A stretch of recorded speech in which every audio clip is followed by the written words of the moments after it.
सांगली जिल्ह्यातील इस्लामपूर येथील गर्भपातासाठी आलेली महिला CPR मधून गायब झाली आहे। त्या महिलेचा गर्भपात झाला का आणि ती सध्या आहे कुठे याचा ठाव ठिकाणा आरोग्य यंत्रणेला लागलेला नाही। हातकणंगले ग्रामीण रुग्णालयाने त्या महिलेस CPR ला उपचारासाठी पोलिसांमार्फत पाठवले आहे, परंतु CPR प्रशासनाने मात्र या नावाची महिलाच CPR ला 22 एप्रिल 2024 दाखल नव्हती असे सांगत हात वर केले आहे। त्यामुळे या प्रकरणात काहीतरी गौडबंगाल असून त्यावर पडदा टाकण्याचे प्रयत्न सुरू असल्याचे चित्र समोर येत आहे। इस्लामपुरातील 31 वर्षांची महिला गर्भपातासाठी पट्टणकोडोली येथील जननी सर्जिकल व मॅटर्निटी होममध्ये 22 एप्रिलला दाखल झाली। एका महिलेचा बेकायदेशीर गर्भपात सुरू असल्याचा फोन कोणीतरी 112 क्रमांकावर केला।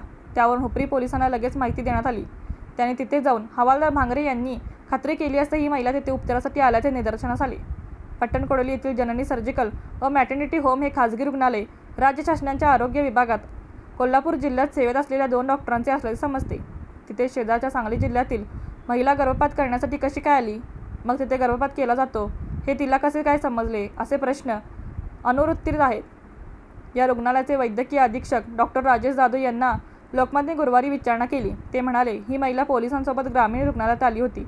रुग्णालयातील प्रसूती तज्ज्ञांनी त्यांची हाताने तपासणी केली तेव्हा त्यांच्या पोटात 14 ते 16 आठवड्यांचे अर्भक होते। त्याचे ठोकेही लागत होते, परंतु या रुग्णालयात सोनोग्राफीची सोय नसल्याने आम्ही पोलिसांना पत्र देऊन पुढील उपचारासाठी मपोका 2335 साळोखे यांच्यासोबत CPR ला पाठवून दिले। CPR ला संपर्क साधला। ते म्हणाले की या नावाची महिला CPR मध्ये 22 एप्रिलला दाखल झाल्याची कोणतीही कागदपत्रे नोंद आढळत नाही। ती दाखल झाली नसल्याने त्या महिलेची सद्यस्थिती सांगता येत नाही, परंतु CPR मधील सूत्रांनी दिलेल्या माहितीनुसार ही महिला 22 एप्रिल रात्री 11:30 वाजता दाखल झाली आहे व लगेच 12:40 वाजता तिने स्वतःहून जबरदस्तीने डिस्चार्ज घेतल्याची नोंद उपलब्ध आहे। तिच्या पतीनेच त्यावेळी तिथे गोंधळ घातल्याची माहिती पुढे येत आहे। रणनीती न्यूज चॅनलला आजच सबस्क्राइब करा आणि रहा अपडेट।